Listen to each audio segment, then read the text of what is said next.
Vamos a comenzar eh,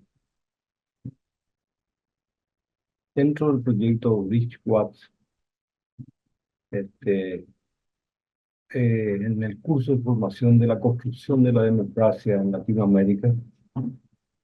Enfocamos el tema de las estructuras de gobernanza, la separación de poderes e independencia del poder judicial.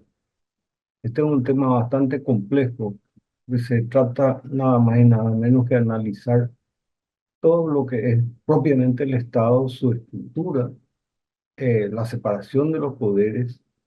Después, sobre el final, iremos a la independencia del Poder Judicial como uno de los poderes distinguibles y veremos cómo en realidad el problema es cada vez más complejo y las estructuras son cada vez más complejas.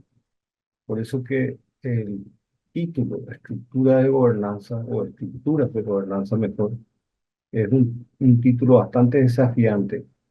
Yo lo tomé realmente con mucho interés y desarrollé un gráfico, un cuadro, que quizá no sea mi costumbre utilizarlo así, pero me parece que es el mejor modelo para poder transmitir ideas sobre el Estado de Derecho, sobre los aspectos que se vinculan al Estado de Derecho, a las estructuras de poder, a las estructuras de gobernanza y a la separación de los poderes e independencia del Poder Judicial. Este es un gráfico bastante complejo, como se puede ver, ¿verdad? Si bien hay una pirámide aparente, haciendo una alusión a la forma en que se distribuye el poder dentro constitucional, ¿verdad? Dentro de la estructura jurídica del Estado, es solamente un gráfico e imagen para dar esa idea, pero en general nuestra conclusión, como van a ver, es totalmente diferente. Y por eso, porque claro, esta estructura es básica, esta estructura ha venido cambiando a través del tiempo, se ha venido transformando a través del tiempo, con lo cual tenemos graves dificultades de hoy centrar la idea de lo que es, lo que constituye propiamente la estructuración del Estado. Eh, digamos que dentro de nuestra especialidad, que es otra, el derecho internacional privado, sin embargo, tenemos la visión de las diferentes estructuras jurídicas. Y eso nos permite tener una visión también de lo que es la estructura propiamente del Estado de Derecho actualmente y cómo se conforma la realidad hoy día. Podemos comenzar con el poder y el derecho. ¿Por qué comenzar con el poder y el derecho? En realidad, en esta dicotomía poder y derecho, encontramos toda la tensión que ha existido siempre en la construcción de lo que conocemos como Estado de Derecho. Y tenemos algunas definiciones muy importantes o expresiones muy importantes que hemos rescatado como para centrar un poco la idea hacia dónde queremos dirigir esta exposición. En relación al poder y el derecho, por ejemplo, encontramos expresiones como la de Friedrich Hayek, eh, que expresa: las reglas deben aplicarse a los que las formulan y a quienes se aplican. Esto es, al gobierno, así como a los gobernados, y que nadie tenga el poder de otorgar excepciones. Esto es fundamental para concebir y entender tanto el poder, cómo se ejerce el poder y qué repercusión tiene frente al derecho, ¿verdad? O sea, las reglas que son derechos, según esta expresión de Hayek, es de que no solamente las reglas establecidas son aplicables a los que gobiernan, sino también a los gobernados. Y también destacar que nadie tiene un poder de otorgar excepciones a las reglas que son establecidas. Esto es importante y esta expresión es importante porque se encamina a precisar también lo que es el Estado de Derecho que veremos después. Tenemos también la siguiente frase: el poder impone un derecho que la mayoría acepta, pero se legitima por la sumisión del mismo poder al derecho a las reglas que han permitido que exista. Es lo que hemos dicho. Las reglas son las que permiten que exista un poder o que exista la imposición de un poder como regla, ¿verdad? O como regulación establecida. Pero también existe un hecho que al mismo tiempo de que se genera esa regla, existe también una sumisión a esas reglas por el propio poder que las ha impuesto. La sumisión del pueblo a un poder es a la vez sumisión al derecho. Y la sumisión al derecho es también sumisión al poder. O sea, y creo que se puede sintetizar gráficamente con lo que Bobbio expresa, que derecho y poder, en definitiva, son dos caras de una misma moneda, por lo que hemos estado explicando y por lo que hemos estado exponiendo. Bien, una vez explicado esto, vamos a uno de los temas importantes, cómo se estructura o qué es el Estado de Derecho propiamente. En este gráfico nosotros vamos a ir interactuando sobre diversos temas, así que no hay un orden específico, sino un orden de exposición que se va generando en la medida en que vamos dictando o que vamos haciendo este curso. Eh, en torno al Estado de Derecho, es una construcción que se fue desarrollando con el tiempo, ¿verdad? Recordemos que el Estado de Derecho se conforma una vez que, digamos, las condiciones políticas fueron dadas para que esto ocurriera. Anteriormente el poder estaba concentrado y el derecho estaba concentrado en las autoridades soberanas que eran los reyes propiamente, o sea, las autoridades detentaban el poder y ejercían el poder y dictaban las reglas a las cuales se sometía al pueblo, en tanto que este poder, por un mismo modo que era, prácticamente no se sometía a regla alguna, salvo los criterios que tuviera como para gobernar, ¿verdad? Entonces, la evolución del Estado de Derecho, que parte del momento en que se comienza a elaborar un distanciamiento entre lo que es la autoridad centralizada a una autoridad descentralizada, una autoridad diferente, que ya no es, que ya no está en manos exclusivamente de los reyes o los detentadores del poder en forma exclusiva, sino ser detentado en el pueblo, como veremos más adelante, ¿verdad? El Estado de Derecho entonces es aquel en el cual los gobernantes son electos por un procedimiento previsto con antelación en la norma constitucional. Aquí aparece la norma constitucional como el eje del procedimiento al cual debe ceñirse la elección de los gobernantes, ¿verdad?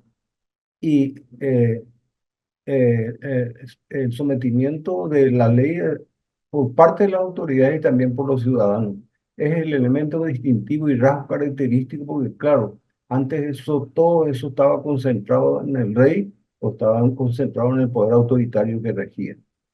Eh, Consideramos entonces que al Estado como a la sociedad jurídica y políticamente organizada, por medio de la estructuración del poder público para su ejercicio dentro de un territorio determinado. Esta es una suerte de síntesis muy apretada de lo que constituye hoy propiamente el Estado, ¿verdad? Como sociedad jurídica y políticamente organizada. Pero el Estado de Derecho no se puede concebir sin sujeción a la Constitución Nacional y a los derechos fundamentales previstos en ella, así como la efectividad de los derechos y el respeto a los derechos y garantías constitucionales consagrados. Si tenemos una constitución nacional y tenemos derechos fundamentales previstos en ella, pero si no se respeta, si no se, si en la práctica eso no se manifiesta como una realidad, entonces la falta de efectividad de los derechos y la falta de respeto a los derechos y garantías constitucionales fundamentales consagrados y los derechos en general, pero fundamentalmente los derechos a aquellos fundamentales consagrados en la Constitución, evidentemente que el Estado de Derecho no existe. En Kant, en Kant se puede decir que desemboca la discusión moderna del contrato social, adecuándose a una justificación de la ley a partir de la noción de autonomía. El Estado de Derecho es así un orden fundado en la razón y en la responsabilidad individual de los miembros de la sociedad, como comenta Mike Cantillano, ¿verdad? Al hablar de Kant y al hablar del Estado de Derecho propiamente. Entonces, la conformación de lo que conocemos como el Estado de Derecho en el mundo occidental es producto claramente de una larga evolución en la que se fueron delineando y afirmando los principios que hoy contribuyen a establecer los contornos más significativos, como la sujeción de los gobernantes a la ley y el respeto. Y el tercer elemento, tal vez el más importante hoy día, es la división de los poderes. Ya veremos después cómo se encara o cómo vamos a encarar la división de los poderes observando la estructura del Estado actualmente. El desarrollo más preciso de la noción de Estado jurídico, o como hoy se lo conoce como Estado de Derecho, en el pensamiento moderno, está sin duda alguna en las obras filosóficas de algunos grandes filósofos, como el filósofo alemán Immanuel Kant, ¿verdad? eh, quien ha influido en este punto en el pensamiento de Juan Jacobo Rousseau, en John Locke y Thomas Hobbes. Examinando la filosofía de los mismos podemos encontrar las bases sobre las cuales se construyó el Estado de Derecho actual, o Estado de Derecho occidental como lo conocemos.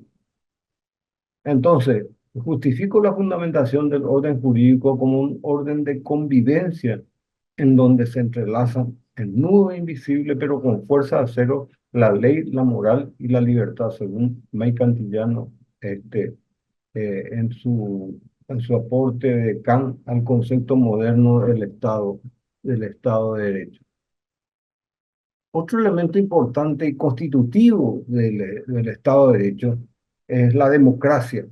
La democracia, especialmente en la elección de las autoridades o las personas que van a dirigir el Estado.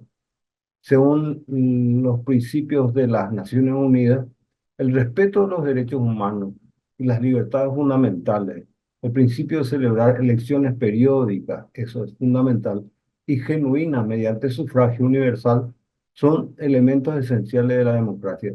Sin que existan elecciones periódicas, sin que existan elecciones genuinas, esto es elecciones en las cuales verdaderamente se permita la expresión del voto a las personas autorizadas por la Constitución o por la ley a sufragar. Sin esos elementos no podemos decir que exista tampoco Estado de Derecho ni el respeto de un Estado de Derecho democrático propiamente.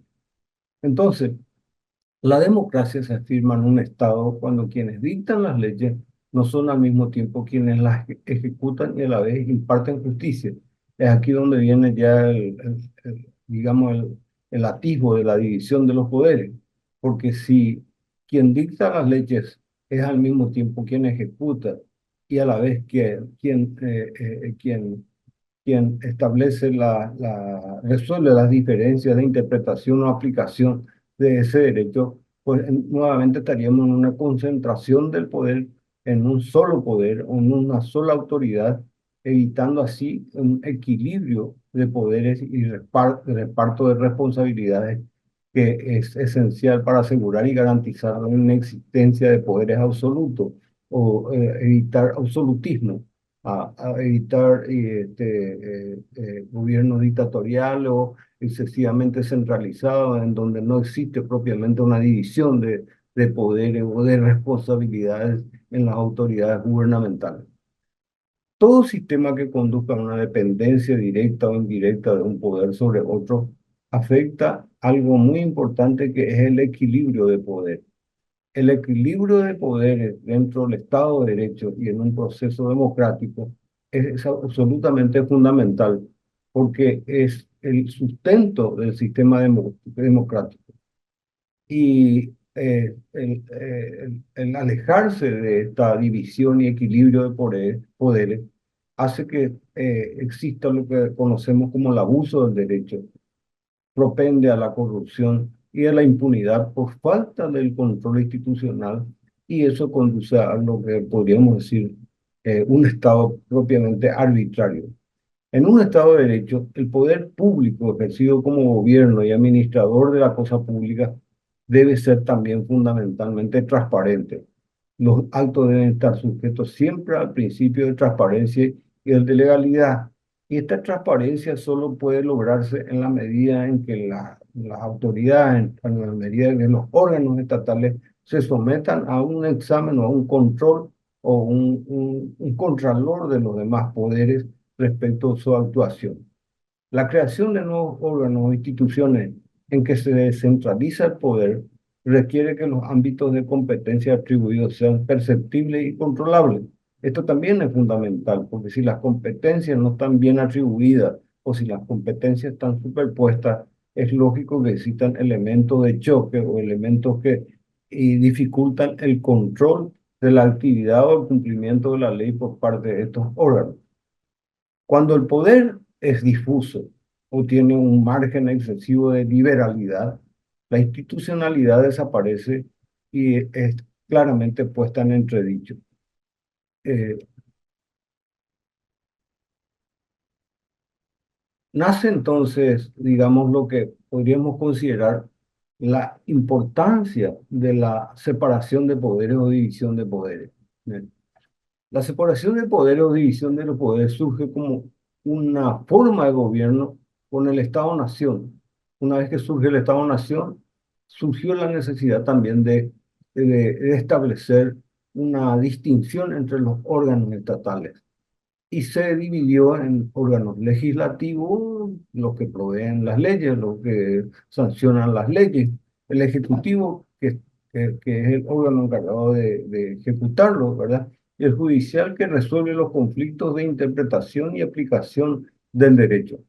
Estos tres poderes son los que tradicionalmente, en los que tradicionalmente se divide la división propiamente de poderes con que iniciamos esta exposición, explicando que poder y derecho en este caso se relacionan, pero el problema es que el poder debe ser dividido, debe tener un control recíproco y un principio de equilibrio entre los poderes de manera tal que el Estado de Derecho sea sostenible. Cada poder del Estado ejerce dentro de su competencia de contrapeso respecto al otro, de forma que garantice el equilibrio de poderes y evite los excesos del poder. Normalmente el hecho de que uno de los poderes sea, digamos, más fuerte o más sujeto a la falta de control por los demás poderes, eso es lo que genera un exceso de poder y da lugar a lo que se entiende como autoritarismo, impide el predominio o sumisión de uno de ellos sobre los demás. O sea que uno de los poderes prevalece y por consecuencia no existe el equilibrio de poderes, ni existe el contralor posible entre los poderes que deben estar plasmados en la propia Constitución, ¿verdad? Respecto de la separación de los poderes, quien lo ha sostenido, como todos saben, fue Montesquieu, ¿verdad? Eh, con él nace lo que llamamos propiamente el Estado de Derecho, en el cual los poderes públicos están sometidos al imperio de la ley. El Estado de Derecho sin sujeción de los poderes públicos a la ley no es un Estado de Derecho. En su teoría de la separación de los poderes del Estado, Montesquieu sostiene que la distribución jurídica de las funciones ejecutiva, legislativa y judicial solo podrá limitar el uso arbitrario del poder y salvaguardar la libertad y los derechos ciudadanos, si se combina con otro principio, basado en su distribución social. Este, en este caso recurrimos a Montesquieu, teoría de la distribución social del poder. Y como obra destacada, El espíritu de las leyes, en 1748, donde se plasma propiamente y se consagra propiamente el pensamiento de Montesquieu respecto de cómo ejercer el poder y la necesidad del equilibrio del poder y la división de los poderes. Aquí viene algo que quisimos destacar. El vicepresidente, entonces vicepresidente del gobierno español, este, Felipe González, eh, declaró en una cumbre de poderes que Montesquieu había muerto, pero haciendo referencia no a la muerte física del mismo, sino la muerte de las ideas de Montesquieu respecto a la división de los poderes. Lo que quería significar es que la separación de poderes del que era creador Montesquieu y esbozado en el espíritu de las leyes, hoy por hoy está en algún sentido desfasado, que había muerto como división propiamente de los poderes, porque los poderes están tan dispersos, están tan difusos, que esa clásica división entre poder legislativo, ejecutivo y judicial ya no tenía sentido. O sea, había que hacer un reexamen de lo que es propiamente el poder estatal hoy día y cómo se ejerce el poder estatal. Allí ya surgen los primeros cuestionamientos a cómo enfocamos hoy la estructura del poder y la estructura de gobernanza, que es un poco el tema que tenemos que desarrollar. Y aquí apuntamos un poco a los perímetros del poder y la independencia de los poderes. Cuando hablamos de perímetros del poder, es que cada poder órgano del Estado tiene delimitado o debería tener delimitado claramente en la Constitución Nacional su ámbito de competencia. O sea, cuál es la competencia que le atribuye la Constitución y cuál es la finalidad para la cual se crea el respectivo órgano. Y en este sentido, cuando ya no es posible distinguir nítidamente los perímetros del poder, y esto es los límites del poder, y cuando la interdependencia respetuosa de los poderes del Estado se convierte en un entramado que ya no es fácil de descifrar, el equilibrio e independencia se resiente, dificultando así la gobernabilidad y el control de las instituciones. Asimismo, cuando uno de los poderes del Estado somete a los demás, el Estado de Derecho se encuentra comprometido y obviamente que el Estado de Derecho como tal ya no puede existir porque hay una ruptura del equilibrio de poderes propiamente, hablando de los poderes tradicionales, ¿verdad? Legislativo, ejecutivo y judicial. Entonces, el debilitamiento de los poderes legislativo, ejecutivo y judicial, o de cualquiera de ellos, afecta de inmediato al Estado de Derecho, y es lógico que sea así, ¿verdad? Nosotros podemos decir que no existe Estado de Derecho si un poder somete a los demás o no se somete a la ley.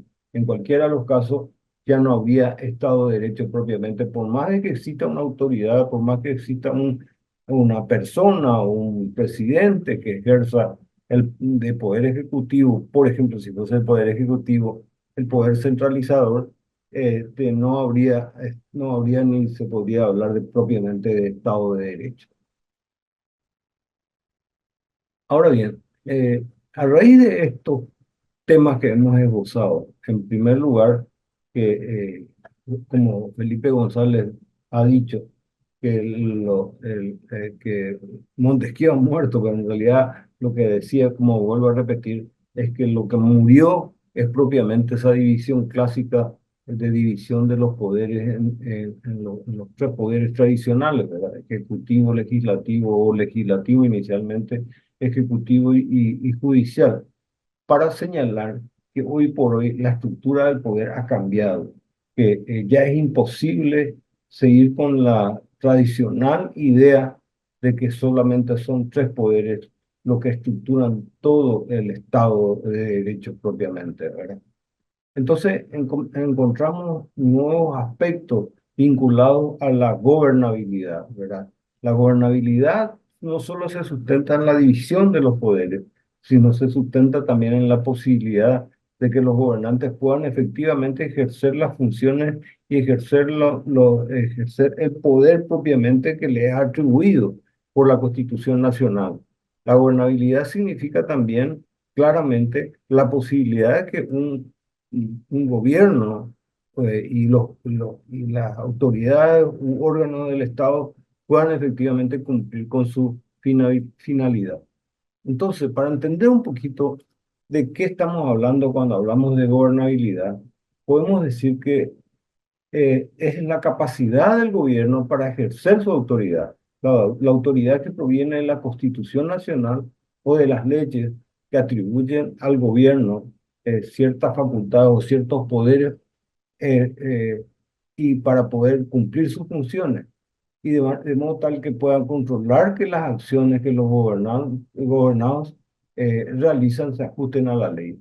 O sea, La gobernabilidad es realmente compleja, pero claramente se sintetiza en la capacidad del gobierno de ejercer efectivamente su autoridad, sin entrar en absolutismo, centralismo excesivo, sino simplemente un sistema de control de las acciones de los gobernados y que esto se ajuste y las acciones de los gobernados se ajusten a la ley, así como los propios gobernantes, que como dijimos, para que exista Estado de Derecho es necesario que exista una sujeción a la ley. La gobernabilidad se alcanza cuando existen mecanismos adecuados de buen gobierno en las instituciones del Estado y capacidades activas para la acción social y económica y política por parte de la ciudadanía. El elemento fundamental que se suma, diríamos, a la distribución de poderes, a la efectividad, la capacidad del gobierno para ejercer su autoridad, es entonces el involucramiento de los ciudadanos en todas estas actividades, en las actividades sociales, económicas y políticas. O sea, la capacidad del gobierno ya también va de la mano de la posibilidad de que la ciudadanía intervenga de alguna manera, ya veremos de qué manera puede intervenir en todos estos aspectos fundamentales de la vida en sociedad. En cuanto a la gobernabilidad democrática, implica un desarrollo institucional y, como venimos diciendo, una mayor participación ciudadana. Eh, los gobiernos entonces, para lograr una respetabilidad, para lograr, digamos, el primer elemento importante que es la legitimidad, deben ser electos a través de cauces democráticos. O sea, todo gobierno que no sea electo por cauces democráticos, primero es objeto de crítica, no solamente dentro del ámbito nacional, sino también internacional. Y la gobernanza se vuelve muy difícil, sobre todo si entendemos por gobernabilidad, sobre todo, la posibilidad de que los actos de gobierno sean respetados, pero respetados en el sentido de actos legítimos, ¿verdad? Dotar al ciudadano de las condiciones para hacer valer su derecho es fundamental. Sin que el ciudadano pueda hacer valer su derecho, donde existan gobiernos que ejerzan arbitrariamente y autoritariamente el poder, excluyendo la posibilidad de que los ciudadanos puedan ejercer y hacer valer su derecho, bueno, ahí estamos ante un abuso de poder o estamos ante un desvío de poder o estamos también claramente en un gobierno corrupto, autoritario. La gobernabilidad debe ofrecer resultados en la construcción de algo fundamental que es la construcción de la ciudadanía. Esto es muy importante. La construcción de la ciudadanía es también un elemento importante que se suma a la gobernabilidad. ¿Por qué? Porque el ciudadano ya no pasa a ser simplemente un ciudadano que recibe las leyes, instrucciones, sino también un ciudadano comprometido con la sanción de las leyes, comprometido con la construcción propiamente del Estado de Derecho, comprometido con el desarrollo económico y el desarrollo social de una comunidad. Y fundamentalmente como un elemento para reducir la pobreza. O sea, la reducción de la pobreza no solamente son, como digamos, no solamente son decisiones económicas o políticas, sino también si no hay participación de la ciudadanía en el resultado, que es la eliminación o reducción de la pobreza y un modo en el cual el ciudadano pueda decir, bueno, estoy viviendo en un Estado de Derecho propiamente, porque el Estado de Derecho también implica una responsabilidad frente a todos los ciudadanos. Es fundamental para poder hablar de instituciones democráticas con la ciudadanía, es fundamental que la gobernanza, gobernabilidad y buen gobierno sean conceptos que definen las nuevas prácticas de acción colectiva. Son nuevas formas de acción pública que están basadas en la negociación y en la asociación sobre las cuestiones consideradas de interés público. O sea, esta expresión gobernanza que por primera vez estamos mencionando, salvo en el título, la expresión gobernabilidad que hemos visto anteriormente y sumamos el buen gobierno, son conceptos y son además fundamentales para considerar que existe práctica de acción colectiva respetable y que conduce verdaderamente a un buen gobierno. Eh, el enfoque tradicional diría que un sistema político tiene un déficit de gobernabilidad cuando se produce una falta de confianza de los ciudadanos en las instituciones públicas debido a un mal rendimiento de las mismas. Esto es muy importante, ¿verdad? Y los primeros que verifican la falta de gobernabilidad es cuando se produce la falta de confianza en las acciones de los órganos estatales o instituciones públicas debido a que hay un mal funcionamiento, mal rendimiento o un mal uso de la cosa pública que impide que la ciudadanía confíe en sus gobernantes. ¿Cuándo hay desvíos en la gobernabilidad? Se, se presupone que los partidos políticos, las instituciones del Poder Judicial o Legislativo están constituidos en función de objetivos específicos y orientados a los principios que caracterizan dicha institución. A veces el verdadero objetivo de los dirigentes puede ser tan solo el mantenimiento de estas instituciones como un fin en sí mismo, sin que ello logre aportar ningún beneficio al conjunto de la ciudadanía. Esto es muy claro. A veces realmente se considera, o muchos de las personas que detentan el poder consideran que mantener el poder tal cual está, o mantener las instituciones tal cual como está, es cumplir con la finalidad constitucional o cumplir con la finalidad que pretende desde la Constitución Nacional, se pretende en el Estado de Derecho propiamente, ¿verdad? Muchos partidos políticos han evolucionado más como clubes de notables que como partidos de masa.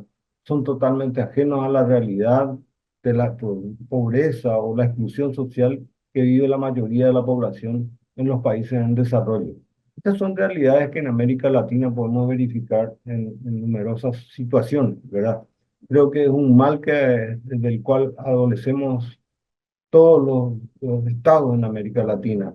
De alguna manera, a veces más, a veces menos, pero es un poco el mal común que tenemos institucionalmente. Promoción de la democracia para fortalecer el Estado de Derecho.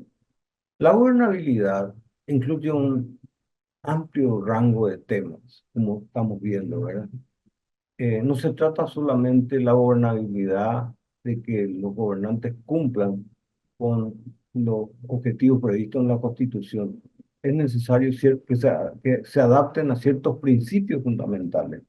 Y comenzamos con el respeto de los derechos humanos. Sin el respeto de los derechos humanos no podríamos hablar tampoco de que exista Estado de Derecho. Un respeto a las libertades fundamentales. Las libertades fundamentales deben ser garantizadas y deben ser promovidas por el Estado. La aplicación del principio de igualdad entre hombres y mujeres que se viene desarrollando y cada vez más, y consideramos que ha habido avances muy importantes, si bien todavía hay mucho por andar en este campo. La democratización y la participación de la ciudadanía en el proceso democrático es fundamental, ¿verdad? Sin la participación de la ciudadanía en el proceso democrático, no existe democracia y por consecuencia no existe Estado de Derecho, ¿verdad?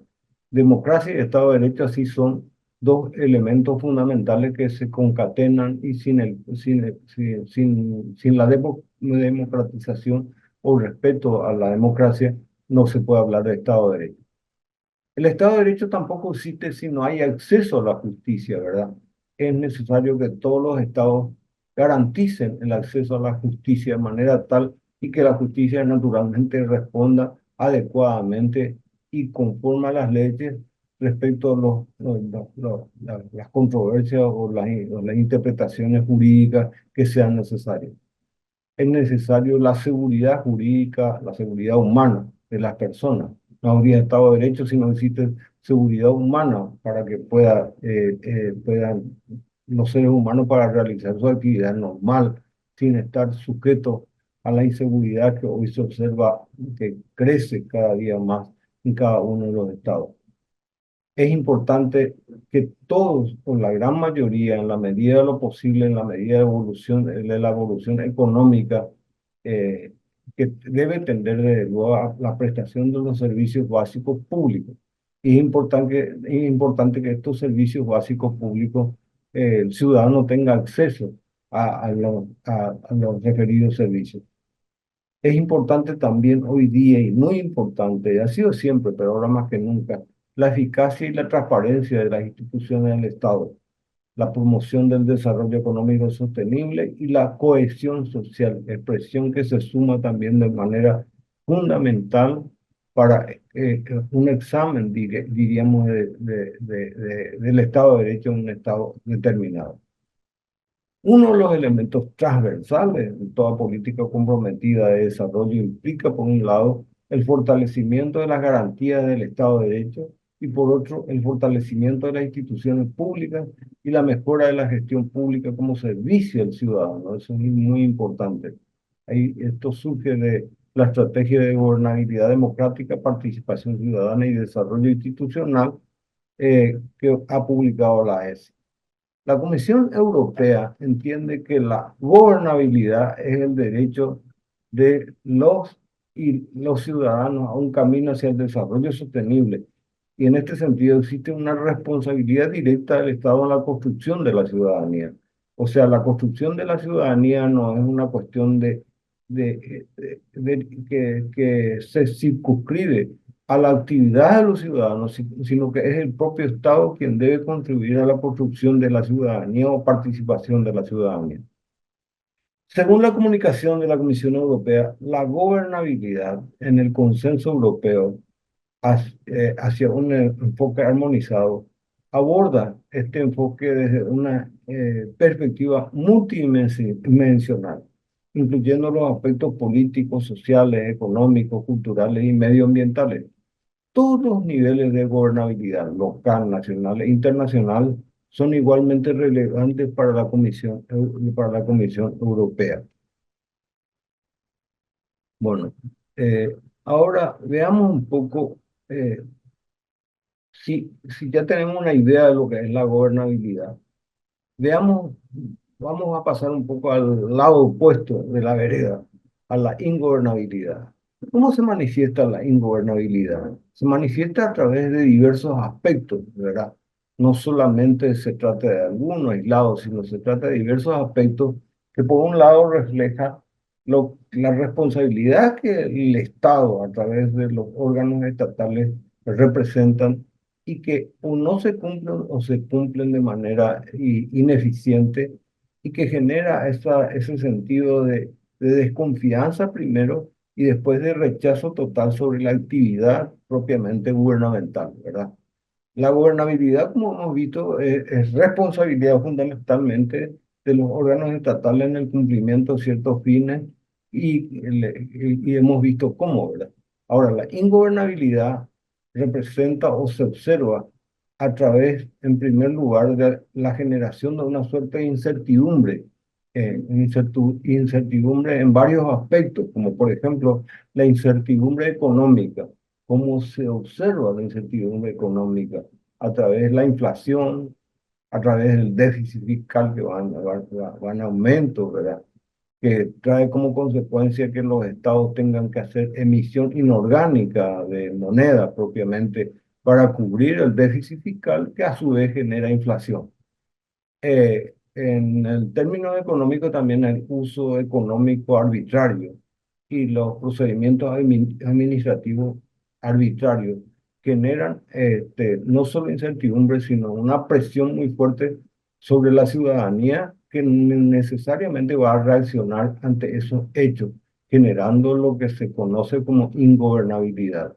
En estados de América Latina hemos visto que como consecuencia de la situación económica se han dado situaciones de crisis tan graves que ha llevado incluso al renuncio, al retiro de ciertos gobernantes del poder.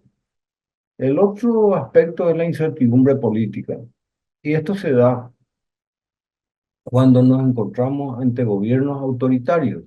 Por eso el autoritarismo es un elemento claramente que genera incertidumbre, intranquilidad y sobre todo genera la idea de que no hay un gobierno propiamente correcto. El autoritarismo, la arbitrariedad en el ejercicio de la política, la falta de planificación política o la improvisación, que es una moneda corriente también en los estados de América Latina, muchos de ellos, genera la falta de confianza, la falta de confianza en el gobierno y consecuentemente poco a poco va siendo un elemento que también contribuye a la ingobernabilidad. En el aspecto social también son graves y genera incertidumbre los elevados índices de pobreza. Los elevados índices de pobreza y sobre todo el aumento de la pobreza representa la falta de políticas adecuadas para combatir la pobreza o la pobreza extrema con mayor razón. Muchas veces fruto de medidas arbitrarias, de políticas injustas o políticas que favorecen solo ciertos sectores, desechando un poco la situación de los sectores más desfavorecidos, ¿verdad? O no dando oportunidad a estos sectores a que encuentren un camino, una vida digna para poder transitar por la vida. Los servicios de salud insuficientes son un grave problema. Los servicios de salud se manifiestan de diversas maneras y es uno de los resentimientos más importantes que tiene toda ciudadanía. La ausencia del servicio de salud es fundamental. Otro aspecto importante desde el punto de vista social es la educación deficiente. La educación deficiente implica también un factor determinante para que no se pueda aplicar adecuadamente las políticas que se pretendan hacer en el ámbito social. Genera todos estos elementos, generan insatisfacción y estas insatisfacciones provocan también ingobernabilidad por las consecuencias que tienen, ¿verdad? Y las consecuencias se pueden mirar un poco más arriba, ¿verdad? Por ejemplo, ausencia de orden. O sea, a raíz de todas estas insatisfacciones o falta de confianza o un manejo económico deficiente, se generan paros, huelgas, cierre de calles y rutas. Los paros muchas veces van evolucionando a situaciones en las cuales se afecta el derecho de terceros, generan consecuencias que afectan gravemente no solo al gobierno, sino a terceros, a la convivencia propiamente ciudadana. Las huelgas que paralizan muchas veces las industrias o paralizan las actividades económicas. Yo no estoy hablando de huelgas justificadas o injustificadas, porque pueden haber huelgas justificadas, pero cuando las huelgas son producto de una situación económica arbitraria o una situación económica insostenible, genera ingobernabilidad. Y ni qué decir la inseguridad, digamos, física, tanto personal como física en este caso, como la inseguridad jurídica. La inseguridad jurídica y la inseguridad personal son factores de ingobernabilidad porque generan desconfianza, generan, en el caso de la seguridad personal, por el riesgo de riesgo de vida o el riesgo de afectar sus intereses, sus derechos por parte de delincuentes. Y la inseguridad jurídica cuando realmente no existe una respuesta del órgano judicial o los órganos judiciales, una respuesta adecuada al combate a la delincuencia, al proporcionar propiamente justicia a quienes recurran al Poder Judicial. Es claro que también un elemento grave de ingobernabilidad es la falta de transparencia, que se manifiesta a través de los diversos actos de corrupción que la ciudadanía percibe y que por la falta de transparencia tampoco pueden ser, digamos, combatidos y que muchas veces genera impunidad por la falta de transparencia. La transparencia se vuelve un elemento fundamental en el Estado de Derecho porque es necesario que los órganos estatales y todos los órganos estatales en general sean transparentes en su actuación, de modo tal que se evite este flagelo que se llama corrupción. La falta de legitimación es muy importante para hacer un examen de las razones de la ingobernabilidad. y se manifiesta generalmente por la violación de los procesos democráticos, es decir, cuando se violan los sistemas electorales, cuando no se respetan los sistemas electorales o los sistemas electorales consagrados realmente no constituyen un elemento para la legitimidad de los electos, esto genera ingobernabilidad. También podemos hablar de la interferencia en la voluntad popular, porque claro, si los sistemas electorales son cambiantes, no son estables, no hay una estructura razonable y que el ciudadano pueda entender y comprender rápidamente y que refleje realmente la posibilidad de que haya una elección transparente, una elección que legitime realmente a las autoridades, hay una interferencia en la voluntad popular, sobre todo cuando los sistemas electorales son direccionados, que también es un mal que aqueja a varios estados de nuestra región. La ausencia del Estado de Derecho, por consecuencia, se manifiesta en todas estos elementos y eso constituye realmente un grado de ingobernabilidad que puede ser profundizado y si se profundiza puede ocasionar situaciones muy graves de descontrol y también lo mismo ocurre cuando existe incumplimiento de las leyes y procesos democráticos propiamente, ¿verdad? Eh, vamos,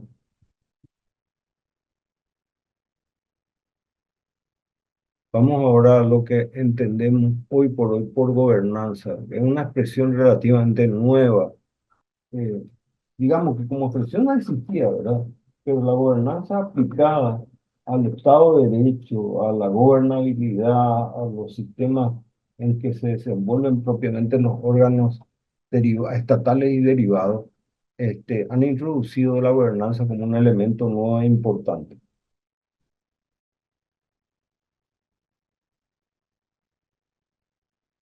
Bien. La gobernanza, como pueden observar, se define como heterarquía, es decir, interdependencia y coordinación negociada entre sistemas y organizaciones.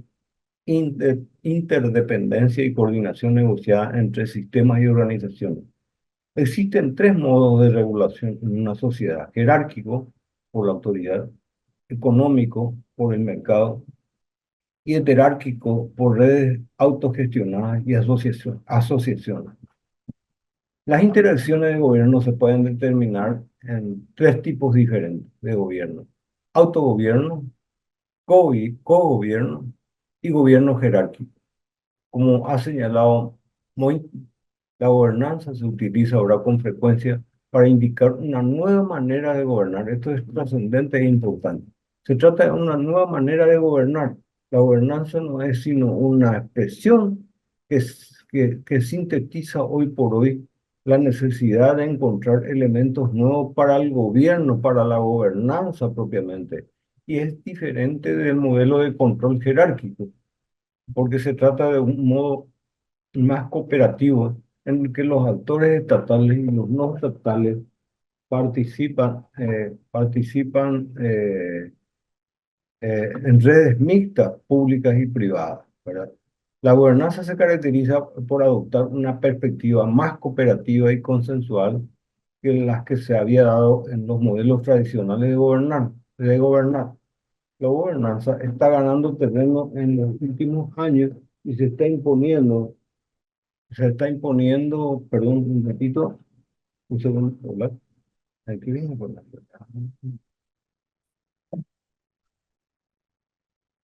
La gobernanza se caracteriza por adoptar una perspectiva más cooperativa, consensual, que la que se había dado en los modelos tradicionales de gobernar. La gobernanza está ganando terrenos en los últimos años y se está imponiendo a otros sistemas de gobierno como la jerarquía o el mercado, que habían sido ampliamente utilizados anteriormente, aunque ello no significa una superación de los anteriores modos de gobernación, sino una modulación y un reequilibrio. Esta expresión es fundamental: un reequilibrio en la distribución de los poderes. Este, eh, Voy a hacer una pequeña pausa, este, para proseguir posteriormente.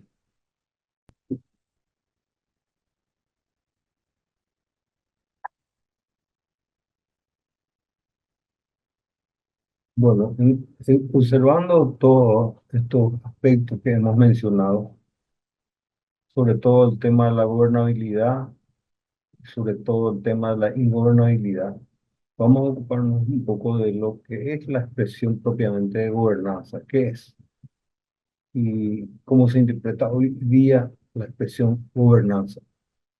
La gobernanza se define como heterarquía, es decir, interdependencia y coordinación negociada entre sistemas y organizaciones.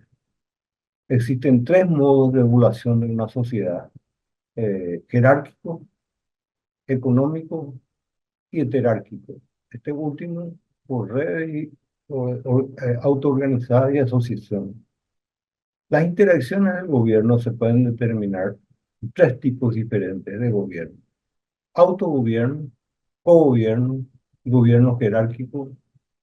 Jerárquicos, son los tres tipos de gobierno. Como lo señala, como lo, se- perdón, como lo señala Moins, la gobernanza se utiliza ahora con frecuencia para indicar una nueva manera de gobernar que es diferente del modelo de control jerárquico, un modo más cooperativo en que los actores estatales y los no estatales participan en redes mixtas público-privadas. La gobernanza se caracteriza por adoptar una perspectiva más cooperativa y consensual que la que se había dado en los modelos tradicionales de gobernar. La gobernanza está ganando terreno en los últimos años y se está imponiendo a otros sistemas de gobierno como la jerarquía o el mercado, que habían sido ampliamente utilizados anteriormente, aunque ello no significa una superación de los anteriores modos de gobernación, sino una modulación y un reequilibrio en, la distribución del poder o en la utilización del poder y del gobierno.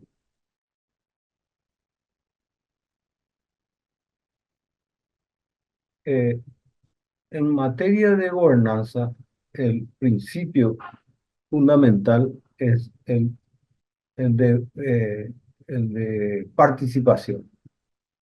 Entonces, la gobernanza puede ser definida como un sistema de administración en que los actores públicos y privados comparten la responsabilidad de redefinir las políticas y regular y proveer los servicios. Por esta razón, una variedad de actores no gubernamentales como las empresas, las organizaciones no gubernamentales, las asociaciones profesionales, las entidades no lucrativas, se incorporan a la toma de decisiones públicas de manera muy diferente. Es decir, desde la perspectiva del principio de participación, todos aquellos autores que ostenten intereses, recursos o visiones deberán poder incorporar en las redes de acuerdo, podrán incorporarse, perdón, en las redes de acuerdo con las normas y pautas que en cada momento se establezcan. La gobernanza es el conjunto de normas, principios y valores que pautan la interacción entre actores que intervienen en el desarrollo de una determinada política pública. En la actualidad, esta interacción se produce en entornos más o menos estables que se conocen como redes de políticas públicas, conforme a Augusto Cerrillo Martínez. Las líneas divisorias entre los sectores públicos y privados cada vez más se están borrando. O sea, esa es una cuestión que ya se viene comentando por la mayoría de los autores, que la división tan centrada de sectores públicos y privados ya no existe como antes. Los intereses no son tan solo públicos o privados, ya que frecuentemente son compartidos. Por lo tanto, generalmente es más apropiado hablar de los cambios en los roles del gobierno que la disminución de estos roles como parte de estas relaciones cambiantes. Vemos entonces que algo fundamental es el cambio que se ha operado en torno a lo que es público y lo que es privado. Y hoy por hoy la mayoría de los estados están recurriendo a sistemas mixtos, públicos y privados, para definir cuestiones vinculadas a la gobernabilidad y la gobernanza propiamente. El buen gobierno se debe distinguir de la gestión. La gobernanza es la responsabilidad, o sea, la capacidad de los representantes electos para estructurar un gobierno. La expresión gobierno acá está en el sentido de un gobierno capaz de ejercer las acciones propias de su competencia. La expresión gobernanza europea, por ejemplo, designa el conjunto de normas, procedimientos y prácticas relativos a la manera en que se ejercen los poderes en la Unión Europea. El objetivo consiste en fortalecer la democracia a escala de la Unión Europea y acercar a los ciudadanos a las instituciones de la Unión Europea. En el Estado-Nación, el presidente, como cabeza del Poder Ejecutivo, es el principal responsable del buen gobierno y de las acciones para la gestión. La gobernanza decide el qué y lo que debería ser en el futuro, mientras que la gestión decide cómo se alcanzarán estos objetivos.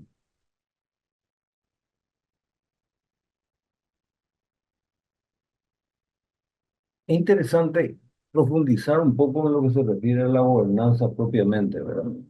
La expresión gobernanza europea, por ejemplo, designa el conjunto de normas y procedimientos y prácticas relativos a la manera en que se ejercen los poderes en la Unión Europea. El objetivo consiste en fortalecer la democracia a escala de la Unión Europea y acercar a los ciudadanos a las instituciones de la Unión Europea.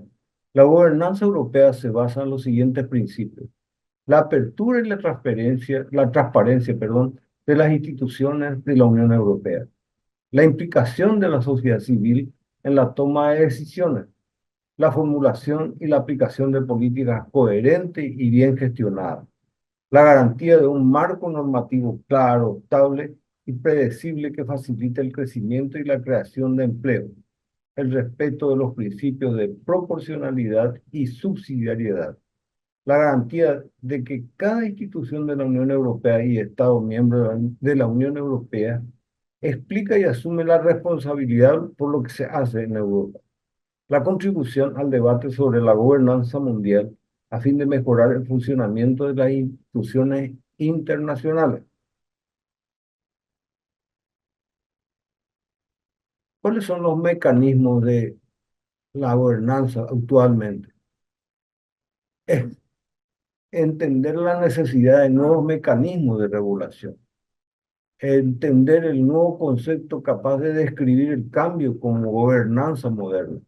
Y los problemas que presenta son que el debilitamiento de la margen de maniobra del Estado y el fracaso del control jerárquico lleva a nuevos sistemas de gobernanza. La gobernanza informatizada facilitaría las respuestas ágiles y oportunas. El Estado así cumpliría con un papel de facilitador del gobierno a través de la nueva gobernanza. Quizás una expresión muy clara y visible de lo que es la gobernanza es verificar cómo se conjuga la palabra gobernanza, o sea, el concepto de gobernanza y el otro concepto importante que es la cohesión social. La cohesión social es esencial para apreciar la gobernanza y la democracia. Las políticas deben estar encaminadas a vencer las desigualdades y fundamentalmente la pobreza. Hay varios y diversos modelos, sobre todo en Europa, que pueden servir de ejemplo. El modelo nórdico, que está representado por Dinamarca, Finlandia y Suecia, es el más amplio y pone énfasis en la redistribución, la inclusión social y la universalidad sobre la base del diálogo social. Luego tenemos el modelo denominado continental, que es representado por Alemania, Austria, Bélgica, Francia, Luxemburgo y Países Bajos. Recalca el empleo como eje de redistribución de pagos y beneficios con niveles de prestación más moderados y vinculados a los ingresos. Luego tenemos el modelo liberal, que es el irlandés y el del Reino Unido, que enfatiza la responsabilidad individual y en él las transferencias sociales son menores y más focalizadas, con mecanismos de comprobación de los recursos económicos de los beneficiarios. Y luego tenemos el que se conoce como modelo mediterráneo, España, Grecia, Italia y Portugal, donde el menor nivel de las transferencias sociales se ha venido compensando parcialmente por el apoyo de las redes familiares. Este es un buen ejemplo de que cómo se pueden dividir los niveles de cohesión social de acuerdo a los sistemas o modelos que son adoptados. Ahora bien, ¿cómo nos damos cuenta? En realidad, la estructuración del Estado de Derecho, la estructuración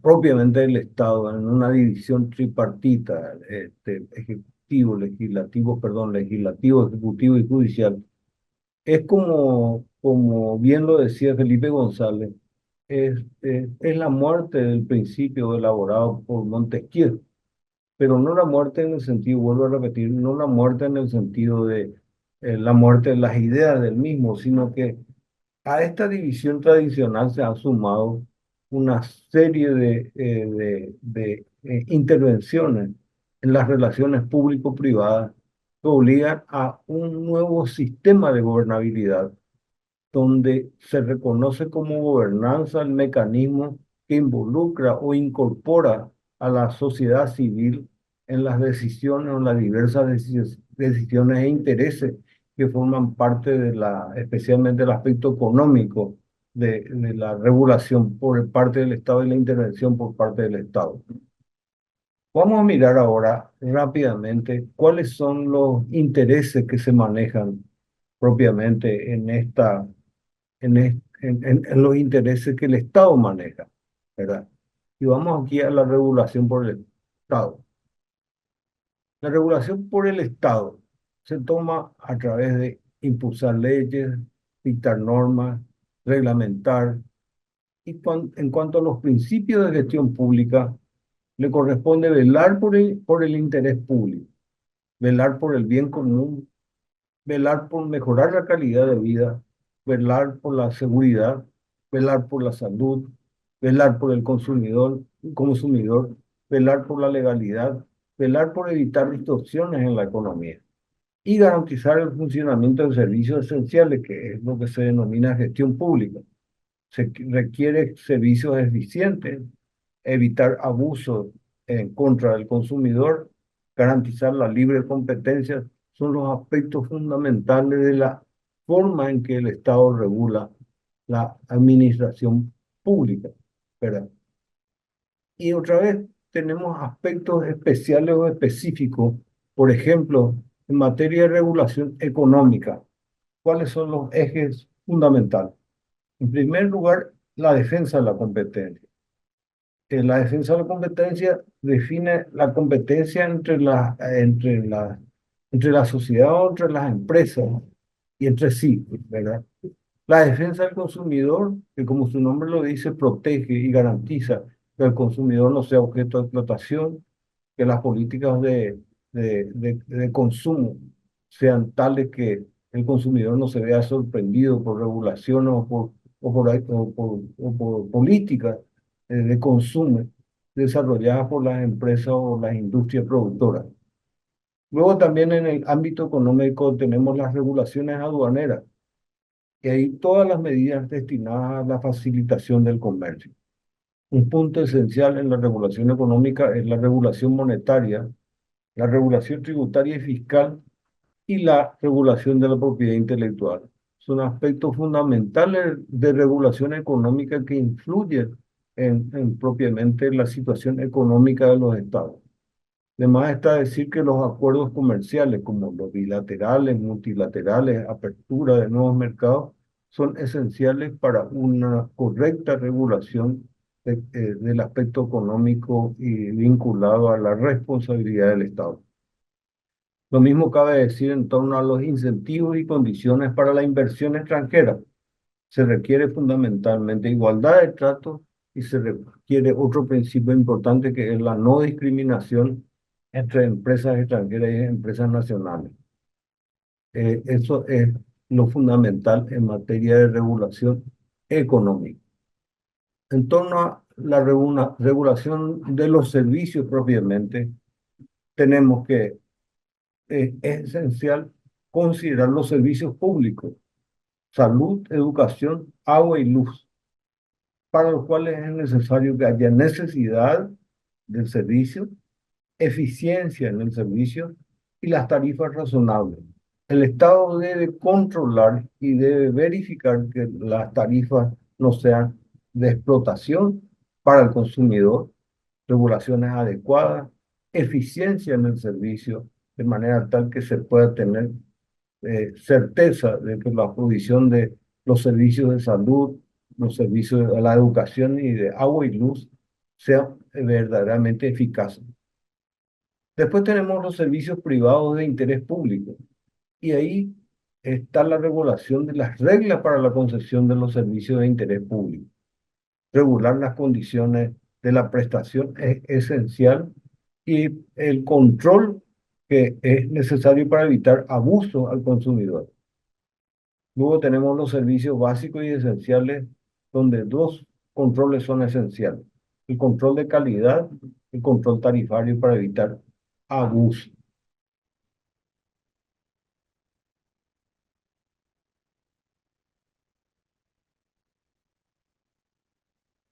En torno a la regulación de sectores estratégicos, el Estado tiene diversas responsabilidades. En materia de energía, es esencial que las políticas industriales y las políticas de expansión, las políticas de energía eléctrica, sean controladas y sean contempladas especialmente por el sector público, ¿verdad? Agua, el acceso al agua potable, la preservación de recursos son responsabilidades fundamentales que deben ser proveídas y protegidas por el Estado. El control de las telecomunicaciones. En primer lugar, la accesibilidad. O sea, este, que el funcionamiento, autorización, permiso que sean otorgados para la explotación de las telecomunicaciones garanticen la accesibilidad, que garanticen la razonabilidad de las tarifas que son cobradas y evitar la competencia desleal. La protección de los recursos naturales no renovables. Estamos hablando de sectores estratégicos fundamentales. Y ahí tenemos también la educación, la pública, la privada, incentivar la investigación, que es el único mecanismo que se tiene para que realmente las políticas de educación conduzcan a una posibilidad de que se reduzca la pobreza o los sectores marginados. También es importante y son importantes las obras públicas para el desarrollo.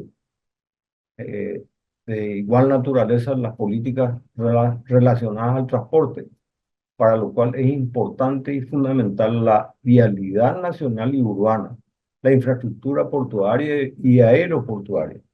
En torno a la propiedad intelectual, hoy por hoy, la biodiversidad y patrimonio genético, la investigación y desarrollo como inversión es fundamental. Un Estado que pretenda, digamos, su desarrollo no puede ignorar estos aspectos. Lo mismo cabe decir respecto a la regulación del aspecto radioeléctrico. Y fundamentalmente en lo que vinimos expresando, la relación entre las empresas públicas y empresas privadas. Allí, en la correcta regulación de las empresas mixtas, su marco regulador, las oportunidades de las alianzas públicas y privadas son fundamentales hoy por hoy para una buena gobernabilidad. Este,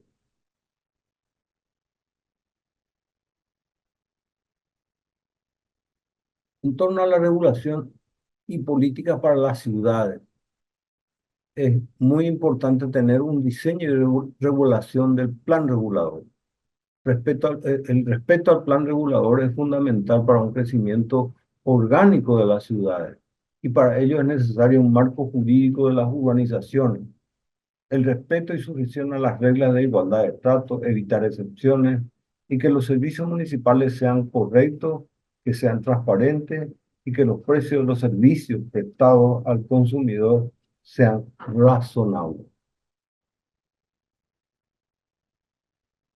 En los dos aspectos fundamentales para que una política económica del Estado sea correcta, es necesario tener instrumentos legales correctos de defensa de la competencia y derechos del consumidor.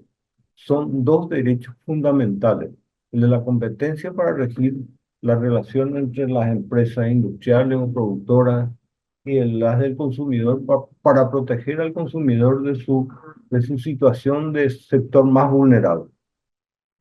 Dicho todo esto, nos damos cuenta que realmente el problema de hoy por hoy del funcionamiento del Estado de Derecho y el gobierno del Estado de Derecho, y que guarda relación con su gestión, requiere de esta nueva expresión, requiere de la gobernanza, requiere de la participación de la ciudadanía, requiere la participación de los otros sectores que influyen en las áreas económicas, ¿verdad? De modo tal que se puedan desarrollar políticas públicas vinculadas con las políticas privadas también, que sean coherentes en el desarrollo del Estado de Derecho. Dicho todo esto, volvamos a algo que habíamos comenzado, que es la separación de poderes o división de poderes. Lo que pasa es que en la división de poderes hay un poder que es esencial y un poder que es también fundamental. Y este poder es el poder judicial, ¿verdad? Entonces, tenemos en primer lugar que el Poder Judicial requiere de un elemento fundamental que es la independencia del Poder Judicial. Para que el poder público jurisdiccional sea parte de la división o distribución de poderes y cumpla su rol específico como institución de equilibrio de los demás poderes, es necesario asegurar en el texto y más allá del texto constitucional y en la vida pública de un Estado democrático, que esté plasmada y garantizada la independencia del Poder Judicial.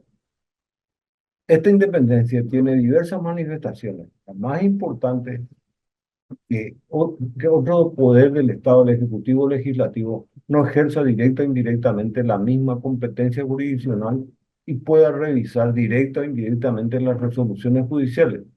La función jurisdiccional debe ser indelegable. Todo poder que interfiera en su competencia está al margen de la Constitución y de las leyes. La independencia debe ser garantizada en el propio mecanismo de elección de los magistrados, a fin de que quienes pretendan ejercer la función jurisdiccional no estén supeditados a procedimientos degradantes, de subordinación anticipada a la política y expuestos a influencias que posteriormente distorsionan la administración de justicia, ¿verdad? En este sentido, la estabilidad de los miembros del Poder Judicial es esencial.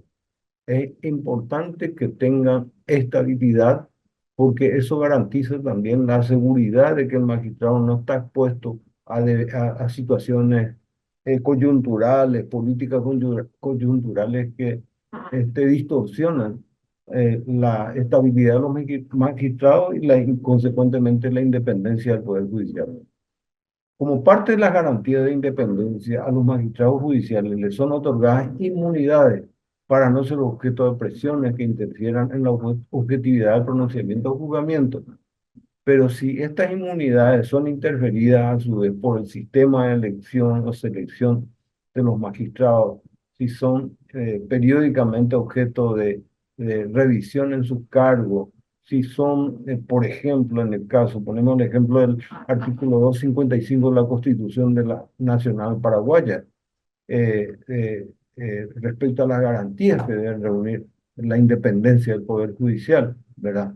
También el hecho de la elección, si todos los magistrados de la Corte, por ejemplo en Paraguay, estuvieran supeditados a que cada 5 años estén sujetos a un control de su permanencia o no más allá de su gestión o la buena gestión que haya desempeñado, sin que se respete el principio fundamental que es la inamovilidad de los ministros de la Corte hasta que cumplan la edad correspondiente. Eso es interferir en el Estado de Derecho, es interferir en la independencia del Poder Judicial. En torno a la magistratura e independencia del Poder Judicial. Ser miembro de un órgano dentro de una institución que se erige en pilar del Estado de Derecho, como el Poder Judicial, requiere la absoluta e íntima convicción de que la conducta y el modo en que ejerce su función descansa también uno de los pilares del Estado de Derecho. La responsabilidad del magistrado frente al pueblo es extraordinaria. Exige renunciamiento que pasa por un proceso íntimo de compromiso histórico como servidor público. La independencia en este orden de ideas es garantía de imparcialidad. Sobre las limitaciones relacionadas a actos políticos, actividades políticas, es ilustrativo el análisis que hace Paul Kant sobre lo que representa la privación al magistrado de la acción política o de parte de sus derechos políticos y ejemplifica con un interesante paralelo entre el juez y el prisionero. Ambos son privados de ciertos derechos. El juez sacrifica su yo político en aras del Estado de Derecho. De algún modo también está sujeto a prisión, solo que por razón diferente. En ambos casos hay un sacrificio del yo en el magistrado y la motivación jurídica de la privación implica una renuncia que lo eleva y ennoblece. La independencia del Poder Judicial se presenta desde esta óptica como independencia del magistrado a situaciones y relaciones que comprometan su objetividad e imparcialidad por causa de presiones políticas. Es fundamental que en torno al Poder Judicial y en torno a la independencia del Poder Judicial, la independencia económica. La independencia económica del Poder Judicial implica de un modo fundamental que a sus miembros y a los funcionarios auxiliares de la justicia se les reconozca y asegure una situación económica digna, acorde con la jerarquía y responsabilidad que corresponda, capaz de garantizar una vida decorosa, tanto del magistrado como de su familia, bajo su cuidado, y para alejarlo de toda preocupación y tentaciones, por qué no decirlo, salvo el de poner su máximo esfuerzo por honrar con sabiduría la difícil y a veces terrible misión de juzgar. La mayoría de los textos legales señalan la incompatibilidad de la función jurisdiccional con toda otra actividad pública y privada remunerada, con excepción a la cátedra universitaria. Se busca así un abocamiento exclusivo del juez a su función para evitar que se produzca una eventual confrontación de intereses o que los intereses ajenos a la labor jurisdiccional interfieran en el camino a la justicia. Los mayores escándalos vinculados al Poder Judicial se relacionan a la distorsión o relación de jueces con actos ajenos a su función, realizados de un modo directo, indirecto o cuando se convierten en meros instrumentos de la política o actúan al margen de la presidencia que se exige del magistrado de actividades y actos políticos partidarios. Garantizar la independencia económica se evita actos de corrupción, se dignifica la labor del magistrado judicial y por contrapartida compromete aún más la absoluta intolerancia respecto a actos de corrupción o distorsión de su función por falta de independencia económica. En- Entonces, también para el Poder Judicial es fundamental la expresión transparencia. El acto público o publicitado de juzgamiento, audiencias públicas, sobre todo en las más altas instancias, es la mayor garantía de independencia. Es también un medio eficaz para que un órgano judicial debilitado y falto de credibilidad recupere la confianza pública y el equilibrio como poder del Estado, así como la exposición de los magistrados a una vida mundana, displicente y inmoral, daña en lo más profundo la institución jurisdiccional. La exposición pública del acto de juzgamiento fortalece al Poder Judicial y por consiguiente al Estado de Derecho. Es entonces fundamental para la transparencia que las audiencias públicas referentes a los casos, sobre todo que tienen interés público, sean accesibles a la ciudadanía. Esto ha sido así, por ejemplo, previsto expresamente en la Constitución brasileña, en el artículo 93 de la Constitución. Eh, de este modo, digamos que hemos hecho una semblanza bastante amplia de cuáles son en realidad los problemas que afronta el Estado de Derecho y los problemas que afronta el Poder Judicial en particular como poder del Estado. En relación al Estado de Derecho, es importante ver que la gobernabilidad de los órganos hoy ya no está solo sujeta a la actuación de los poderes gubernamentales, sino que es necesario la participación y coparticipación en muchas de sus actividades con la gestión privada o el sector privado. Por eso también es importante que la gobernanza y la cohesión social sean destacadas.